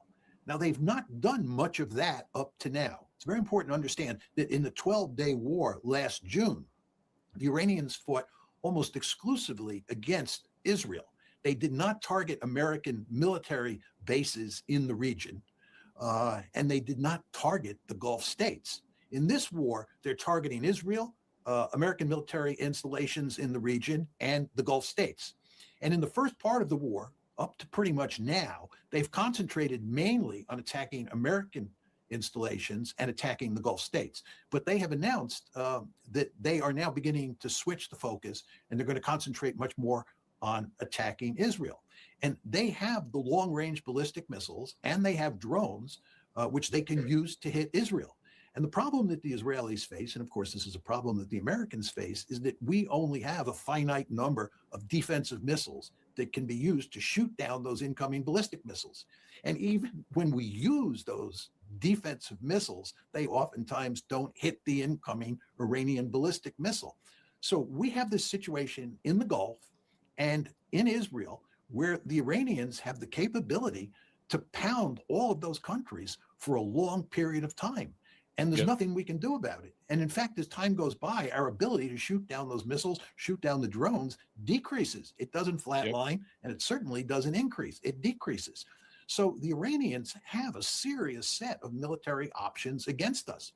And what this means, Chris, is that as we walk up the escalation ladder, That's and that's the what issue. we're likely to do if we can't find an off-ramp, and I don't think we're going to find an off-ramp. If we don't find an off-ramp, I think what we'll do is march up the escalation ladder. And of course, Pete Hegseth and Donald Trump will say we have escalation dominance as you go up that escalation ladder. They do. But I don't think that's true. I think the Really? Iranians have powerful cards to play, and therefore Yeah, but you we have are in you a guys have really so many terrible offensive situation. abilities. Making how-to videos used to take me hours. I'd record, mess up, start over, and edit. What does that escalation ladder look like? What will that mean? They're already carrying out virtually saturation bombing of Tehran. Not yet. They're pounding Iran. There's no question about that. And they're pounding Tehran. But they have not killed more than 1,500 people. I mean, it's terribly regrettable that they've even killed one person, much less 1,500 or whatever the number is. But they have not Maybe done that you know for what? the That's Israelis another and the another Americans point. have not done that for us, the Maybe escalation once they've ladder. killed In a very 40,000 important way, people, there's our evidence that the Air Style Americans were 1 will discouraged go from the like, oh Israelis yeah, I going think too we far, fucked too up. Like far we and too shouldn't have done fast up that. the You know, escalation ladder. like Because we is understood that when you will that go like, the, yeah, okay, I think we're the definitely worse than the Iranians Ayatollah demonstrate now. capability. The Israelis Right, don't care that right. much because the Israelis want to see us get deeply involved in this war and destroy Iran. They'd like us to level every city in Iran, break the country apart. But Trump does not, at this point, want to go down that road. But I think what happens here, Chris, as we march up the escalation ladder, is that we target civilian areas. We end up killing larger and larger numbers of people. And furthermore, we begin to flirt with the idea of tearing apart Iran's petroleum infrastructure and maybe their desalination plants as well. We begin to really try to throttle the regime, to strangle it. And again, this involves not just simply killing people, which I think if you get desperate enough, you'll do. The Israelis, of course, would have no problem doing that. And ultimately, I think if we got desperate enough, What we an would evil not either. society. Like, But yeah, again, the we're just problem gonna is take we away your do water. those things, the Iranians will retaliate. If we go after energy infrastructure in Iran, the Iranians will go after more and more energy infrastructure in the Gulf, in Gulf states. If we go after desalination plants, they'll go after desalination plants in places like Saudi Arabia and Israel itself. I think the Israelis have 4 or 5 big desalination plants that they depend heavily on. And I think the Iranians will be incentivized to take them out if we, or the Israelis, or both of us, go after their desalination plants.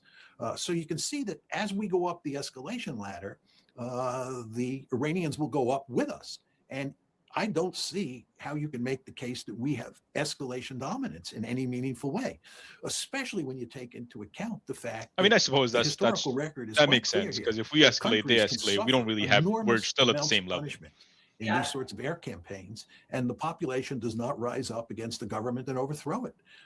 And in fact, what happens in most of those cases, if not all those cases, is that the population rallies around the flag. So if Yeah. we think, or the Israelis think, that killing Iranian civilians is going to You're just going to going create to a quit the jihad war, at that I point. think This that is what you're going is, to do. Even erroneous more. thinking. Well, we tried that in Vietnam. We tried it in Korea. If you ever look at what we did to North Korea during the Korean War, it's horrific. It's much worse than what we did in Vietnam. And then you go back to World War I, World War II. See, this is why I want to read because I don't know any of this shit. World War II. Yeah, I really don't know anything about the Korean War. Nothing. Like, I don't- Vietnam War, Korean War, nothing. There's something about communism, but like, you know, I mean, Russia-China war. I don't know anything about. I mean, never mind wars that other countries do with each other. Yeah, don't even ask me about that. Like, Right. I've probably never even heard of it. I literally just learned yesterday that there was apparently a war between there was a civil war in fucking Sri Lanka. Just learned yesterday. Didn't know that. There was apparently a really horrendous like massacres that happened between the Tamils and the Sinhalese population over there. No, I had no idea. Did not know that. I was So much reading easier. a fictional book about like based in Vietnam, and it was from that I learned that like the Vietnamese people, like the population of Vietnam, is not indigenous to Vietnam. Like they have their own like indigenous population. Really? Yeah. And then I was like, I need to look up where they're actually from, and I didn't. I totally forgot to look it Look up. it up right now. I- Look it up I right need now. to look it Look it up right now. I'm curious. I did not know that. What? I mean, Taiwan's the same way. Japan's the same way. Okinawa is the same way. Jeju is the same way in South Korea. I knew that. Like they're part of South Korea, but like Jeju Island, but it's a completely different like cultural ethnicity. Do you watch Korean dramas, by the way? No, not really. Okay, So watch. just quick, according to the AI, they're from southern China and Southeast Asia. Oh, the Kin majority. I have heard of that. Really? So they're ancestrally Chinese. That's answering a different question. I knew Google would be difficult with this question. Yes, I would. I'm sure there's probably like a really good video somewhere that we could talk about. Yeah, I'll have to look into it, and I'll Okay. I'll share it with you if I find something interesting. Okay. But I was like, oh, that's news to me. Yeah, I did not know that. That's interesting. But watch honestly the best show I've ever watched. It's probably my number one best show I've ever watched. It's so good. It's you'll really like it because it's really woman centric. And it shows the struggle of the women in South Korea before the war and then like progressing through the war. It's Okay. called When Life Gives You Tangerines. Okay. Really good. It's excellent. I I cried will, every single episode. I will try to check it out. Just watch it tonight. You'll just What's watch the first what's it episode. on? I Netflix. don't usually watch TV after we do this. Like, Watch it tonight. All right, Okay. go. I expect a lot from you. I'm sorry. Number of people. I- Read books, read One You're like- Piece, watch anime. it's like a full-time job. Like, also know what's going on politically, both domestically and and globally. Also edit, I'm not asking a lot. TikToks, edit the videos, put them on YouTube. I'm not asking a lot. I see how it is. Believe. But it's very hard, if not impossible, to get those air campaigns to cause a government to quit. Well, is there an example of an air campaign that does break a government? I don't think so. Historically, is there? No, I think the only case you could make is the dropping 2 nuclear weapons on Hiroshima and Nagasaki on August 6th. I don't even know about August World War 9th II got that the much, Japanese to except from finally like quit. movies. The Japanese were Well, it's like I feel like there's always so much more to learn about it because we focus on just like What the America did. exactly, the American Yeah. intervention, but it's like there was so much going on, like even beyond Europe, that Fucking it's world. like, but Yeah. I didn't. It's like, well, I guess that's why they called it a world war. Yeah. Like, Yeah. not just like some skirmishes in Europe, you know, like. Yeah. And Yeah. that was, I shouldn't have said that. That was like a misspeech. Obviously, within Europe, terrible things happen, but like, you know, Yeah. I'm just saying it went beyond that. Edge Yeah. of the cliff Africa, by yeah. August of 1945. And the question is what pushed them off the cliff? And some people would argue it was the 2 nuclear weapons on those 2 dates. I actually think that's not true. I think it was when the Russians came in on August 8th. Remember, the war in Europe is won on May 8th, 1945. And at Yalta, the Russians or the Soviets had said that they would come in 3 months after the war in Europe ended. In other words, they would come into the war against Japan 3 months after the war in Europe ended. And the war in Europe ends on May 8th, June, 1945. July, And August, 3 yeah. months later, June, July, on August. August 8th, 1945, the Soviets invade against the Japanese Kwantung Army in Manchuria and quickly overrun it. I believe that it's the Soviet decision to attack Japan Could on be both, I think. August 8th, which is in between the 2 bombs on August 6th and August 9th, that is the critical factor that gets the Japanese to throw up their hands. But that's the only case you can make where one could say that air power helped a bit to end the war. But just See, quickly, Americans on never that say piece, it that it's way. important to None of the understand Americans movie ever talk we about were like how the firebombing Russians are Japan like we're taking over on the evening of Manchuria. March You know what I 10th, mean? 11th, It's always like we dropped the 2 bombs at Hiroshima and Nagasaki, and then the Japanese emperor surrendered. Like it's just that. Right. 1945. And the first night that we firebombed Tokyo, this is March 10th, we kill more Japanese than are killed at either Hiroshima or Nagasaki. Just think about that. That's the first night we firebombed Tokyo. And then we're working our way down the list of large Japanese cities and firebombing them, murdering huge I mean, the numbers of Japanese people. were Just horrible truly people. remarkable. Right. And the Japanese don't quit. Just They don't quit horrendous until people. What they August. did And that, to of course, is when the 2 Korea, what they nuclear did to weapons are China. dropped No. and the Soviets come into the war. And that's sort of the coup de grace. But That's something I need just to learn didn't more work. about too. It Like I'm supports the aware basic point that I'm making. of that you their can- like I mean, rape of Nanking. being, you know, colonialist, but not, you know, to the extent. Again, I read a fiction book that's kind of based off of it, and Yeah. what was in that was some crazy descriptions. So I'm not sure It's what actually Probably happened. not that far from reality. Yeah. I mean, they did a lot of horrible stuff. The Japanese did a lot of horrible stuff. The Poppy War, that series is based off of World War like- II, Japan. no, like you know, Japan and China. Oh, okay. Like what Japan did to China. So. murder, and this is really murder because you're purposely targeting civilians. You can murder huge numbers of civilians and it doesn't work. The historical record is remarkably clear on this. And Here's here the we are in Iran. We're not going to send ground forces in, right? We're going to rely on air. You can murder huge swaths of civilians. Doesn't fucking work. No matter how many B2s you have, it does not work. I don't think he's here. I know I'm just talking to nobody. I know I'm just talking to nobody. I'm not. I'm sure I would have said something by now. air power. We're going to bomb, and we're going to bomb Iran and win the war. We're going to create. This is what I don't regime get. change Like, without listen, sending ground forces in. I'm not as It's gonna smart as take 3 years. Mersheimer, you know, or it's so many other like geopolitical people out there or like history buffs.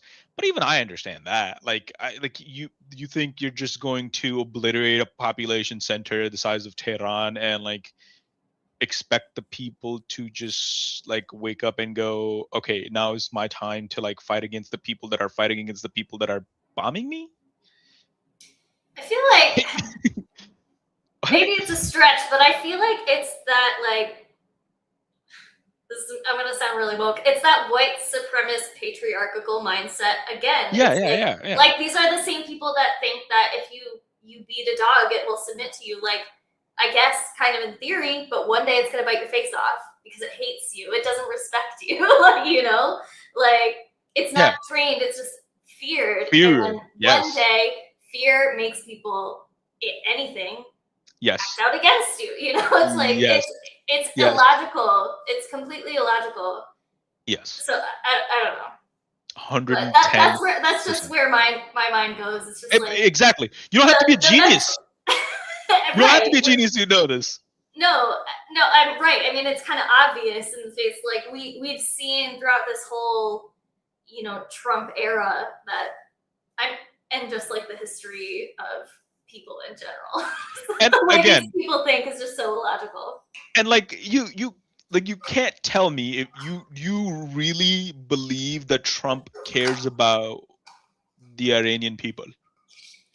No, You I mean, you don't believe that. You don't believe that. Like, So when you come in here and say that- 36,000, bullshit. right, AirStyle in our comments, it's like, okay, like, say I take that 38K number at face value, like, what are we gonna do? Like, we're not the liberators of the concentration camps in this scenario. And- We're not that. We haven't been that in a while.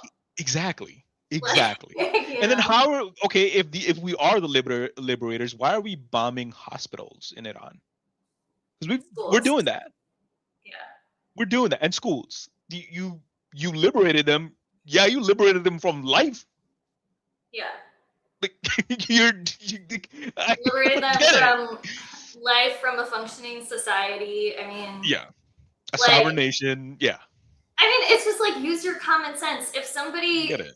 bombed an oil field that you live next to, and at noon you look up and the sky is completely pitch black and on fire, and then the rain comes down and destroys the whole land, like, are you going to be like, thank you for I love I'm this. glad that I'm intervention occurred." liberated now. Like no, I have no, cancer. you're not. You're not. Like I have cancer and I can't eat anymore, can't grow any vegetables, can't drink my Mhm. water, but at least I'm liberated. Yeah, this is freedom. The American way. Those women can finally take off their hijabs. They must be, like, so glad we did this for them. Yes. So stupid. The historical record makes it unequivocally clear that this is almost impossible to do. Absent a miracle, Thank you. and I don't believe in miracles, it's hard to get regime change, or impossible to get regime change using air power alone. You got to send boots. You got to put boots on the ground. This is what we did in Iraq. We had to invade Iraq to get regime change. And if you want regime change in Iran, you're going to have to invade that country. And that's not going to happen. Country's much too big, too many people. and I don't even know, though we Professor lived there before, It Mersheimer. doesn't work very well. And We even have Donald very Trump is dumb smart enough to know people. that sending an army into Iran would be a real prescription for disaster. Let's talk about the economic impact of shutting down the Strait of Hormuz, and just on the issue of desalination plants having worked in Saudi Arabia. You take these out, you have a huge humanitarian crisis. I mean, cities like Riyadh are almost completely dependent on desalination. Absolutely. Absolutely. And the administration, the Trump administration, has told the Israelis to stay away from desalination plants. And we do not want to get into a war where both sides are attempting to destroy the desalination plants on each side. This would not be good because, as you say, it would be catastrophic disaster for the people in all of those countries in the Gulf region. And I believe it would have devastating effects inside Israel as well if the Iranians were able to take out those 4 or 5 desalination plants that the Israelis have. So I think that, for the time being anyway, we'll stay away from that. The economic consequences, have not been fully felt yet. And we'll see what happens with the passage of time. Very interestingly, the Iranians are still shipping oil out of the Gulf. Needless to say, Iranian Yeah, that's funny too.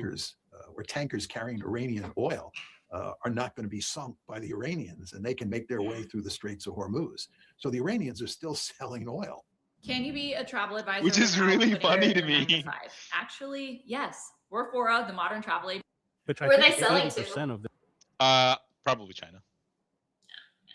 their seaborne oil goes to China. Is that correct? I there you think that's right. Yeah. But I think that if you look Oh, at Scott Benson was China's like that too. present He's like, yeah, okay, situation in whatever. terms of, Like how much that oil was gonna go to China anyways. Like, he did an interview. Scott Bessent is an interesting character. He is also Yeah. one that, like, spins things so weird. It's like not quite Stephen Miller level, but also it's just like, why did you say that? You know, like. But he's supposed to be like one of the more like competent peoples in the administration. Like, No. you don't think so? I mean, he is educated, I guess, yeah, but like, I don't know. He's just, and not exactly a white supremacist. He's gay, like not conservative white supremacy. I mean, I suppose that Nick Ventus gay is. people that can be too. white supremacists. Yeah. Well, I just like to think like, well, if you're a little bit tolerant on one thing, that like white supremacy is where you draw the line on your tolerance. I guess. I think we have a lot of I don't know, because there's like a handful of like the billionaire class is gay, but also like Yeah. supporting all these things that are destroying rights, particularly for LGBTQ people. So it's like I don't think they care about their own identities, because I don't think Yeah, it's more about capital. You can't.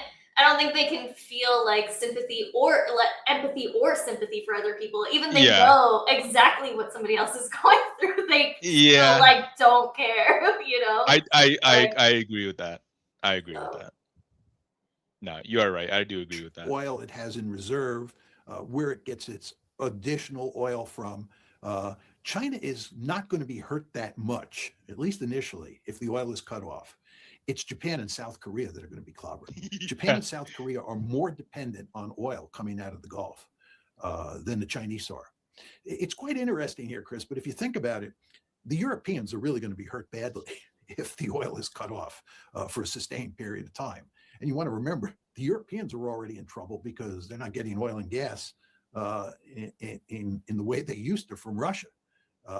And now they're depending more on the United States and the Middle East. So if you cut off the flow of oil and gas from the Middle East to Europe, on top of the fact that all that oil and gas coming out of Russia has been curtailed, you can see with the European economies, which are already struggling, are going to be even in more trouble. So Europe is going to be hurt. It looks like Japan and South Korea are going to be hurt. And I then there are checked this countries, you morning know, that are the less price developed, of like per Nigeria, barrel. that are going to pay a real price. Europe is as paying a $4 result of more what's happening here. per barrel. So the economic consequences, which are just beginning to be felt, could be significantly worse. And the consequences of this for the world economy could be catastrophic. And of course, the Trump administration fully understands that. They understand that, you know, to some extent, it's hard to predict exactly how this plays out, but they surely understand that you can tell plausible stories as to how this ends up being one giant nightmare. Again, it's not to say that will happen, but you can tell plausible stories about how this becomes a nightmare. You know, we go far enough up the escalation ladder, and the Iranians really go after the Gulf states and really go to great lengths to destroy their oil infrastructure and gas infrastructure. The consequences could be disastrous for everyone on the planet. And the Trump administration understands that. They don't want to take any chances here. This is why you see evidence that the Trump administration is looking for an off-ramp. Well, the Iranians aren't going to give it to them, are they? They'd be crazy to give it to them unless they get a good deal. You hardly see any talk about Which this is in U.S. the out of the mainstream bay, media. out of the But region. all of the talk revolving around the question of an off-ramp and ending this war has to do with how we think we fared in the end and how we think the Israelis fared in the end. In other words, the Israelis are fearful that if we cut a deal now without regime change or without destroying Iran, this will be a victory for Iran, and the Americans might be happy, but we're not happy. And President Trump and his people are thinking that given that we have the midterm elections coming up, the war's not going well, we have to end it. And even if we don't have it. I mean, it's the rock in a hard place situation, like Yes. we already said. Yes. I mean, Yes. it's not going to have as much of an impact, but even if the news like gets out, like it's in the news cycle, like, oh, we lost all of this like leverage in the region, like for some like particularly newsy people, I guess, like Yeah. that's going to be bad. That's going to poll bad, you know, Yeah. like Yep. regardless, either way, we're polling bad, you know, like. Yeah. So if they care about such things, like if they want to stay in power, not that I'm advocating for them to stay in power, but but they obviously have the. I think Decisive yeah. So I think so they're be it. like. We could probably end it here, and it's getting towards like we could probably pick this up later on. It's not going anywhere. I mean, I'm down to go, keep going, but and I'm gonna have to. But I think like the Republicans are gonna be looking at Trump, like all these elections that are coming up for the Republicans. Hey, like you got to do something here. Like, I'm supported you all through all this way, but like this war, if you don't end it like in the next couple of weeks, it's cooked. And this is why this is why I pulled that tweet for us, because the Iranians are going to ask, like, hey, we'll end the war, but it's gonna have to be on our terms. It's gonna have to, and our terms are gonna be you leave the region. And Israel does not come to us. Like, it does not come at us. Like, it does not come at us at all. And that's it. Like, that's a W. That's a W. If the United States is going to lose its, like, I don't know exactly how much the United States will scale back, but if it's losing its forward command base, is sent command, like, that's a huge loss. Yeah. That's a huge loss. And the United States will be. You can see the giant cracks. Like, these would be more than cracks. This is the foundations of the empire are crumbling, and how we respond.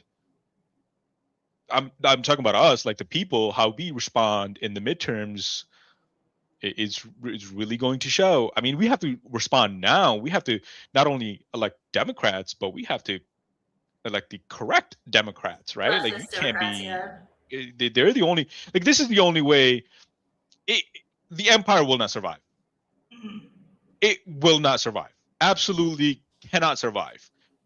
But the structure of the United States as being a major superpower, as one of these two superpowers on the planet, can survive.